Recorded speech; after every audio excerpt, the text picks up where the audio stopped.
변화산에서 내려오신 이러한 제목으로 같이 은혜를 나누겠습니다. 누가복음 9장 44절에 이 말을 너희 귀에 담아두라. 인자가 장차 사람들의 손에 넘기우리라 하시되, 본문에서는 예수님께서 변화산에서 내려오자마자 귀신 들린 아이와 제자들 마음에 있는 마귀와의 일과 직면하게 됩니다. 그 귀신 들린 아이를 다루는 데 있어서 예수님께서는 그분의 능력으로 귀신을 쫓아주셨습니다. 제자들을 도우심에 있어서는 무엇보다도 하나님의 지혜를 그들에게 심어주셨습니다.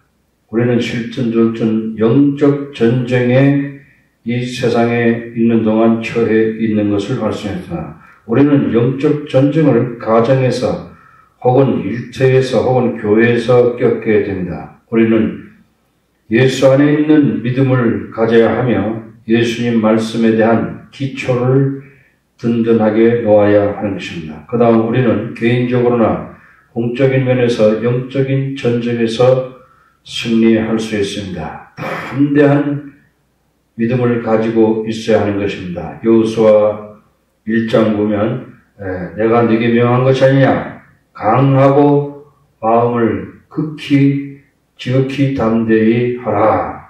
영적 전쟁을 하는 데서 가장 중요한 것은 우리 마음을 강하게 하는 것입니다.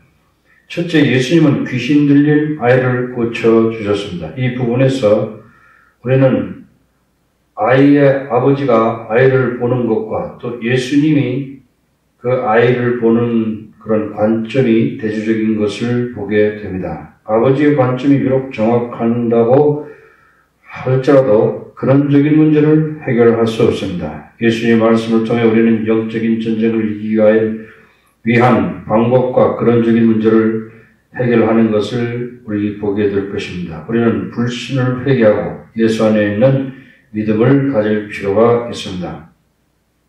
누가복음 9장 37절에 이튿날 산에서 내려오시니 큰 무리가 맞을세. 예수님은 산에서의 영광스러운 경험을 통해서 빛이 나고 있었을 것입니다. 그러나 세 제자 베드로와 요한과 야고보는 산 위에서 예수님과 모세와 엘리야의 영광스러운 모습을 보고 나서 세상의 작은 문제들을 다 잊어버렸습니다.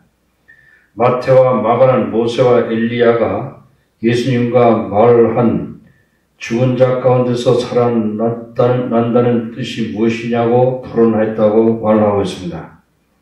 예수님의 기도는 응답받았습니다. 예수님은 힘을 얻으셨고 제자들의 마음은 열렸습니다.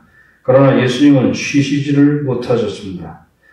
하나님께서 산에서 강력하게 역사하고 있는 동안에 마귀는 계곡에서 역사하고 있었습니다. 예수님께서 도착하자마자 큰 무리가 나왔습니다. 군중들은 크게 낙심하고 있었습니다. 예수님께서 마귀를 보았기 때문입니다. 한 아이의 아버지가 귀신 들린 아들로 인해서 고통당하고 있었습니다. 정상적인 아버지에게는 아이는 매우 귀합니다.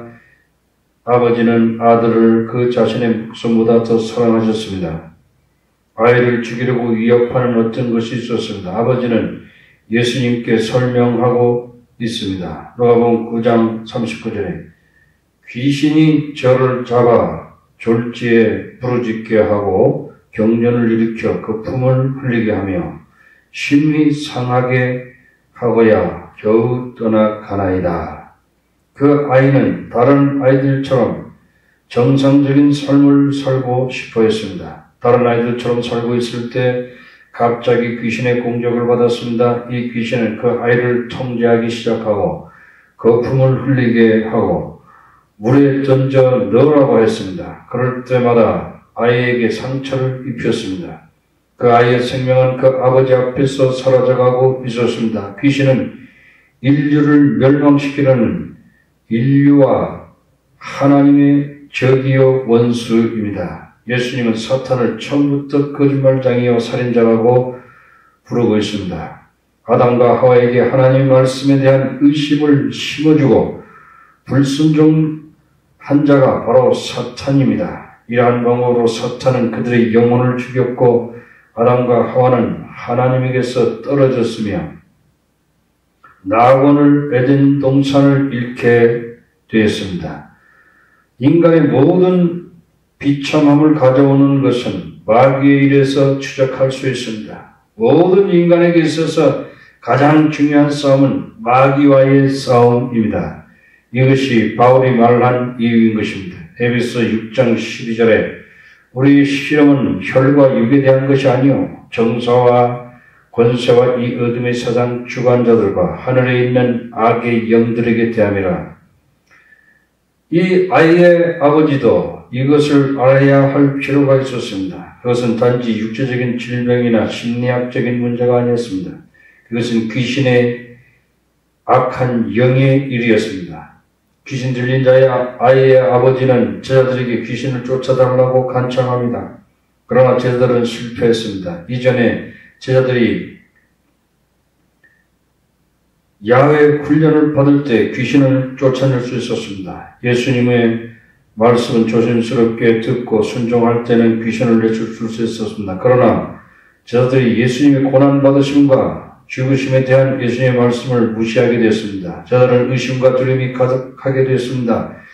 귀신을 내쫓으려고 했을 때 실패했습니다. 아이의 아버지는 실망하였습니다. 예수님은 어떻게 대답했습니까?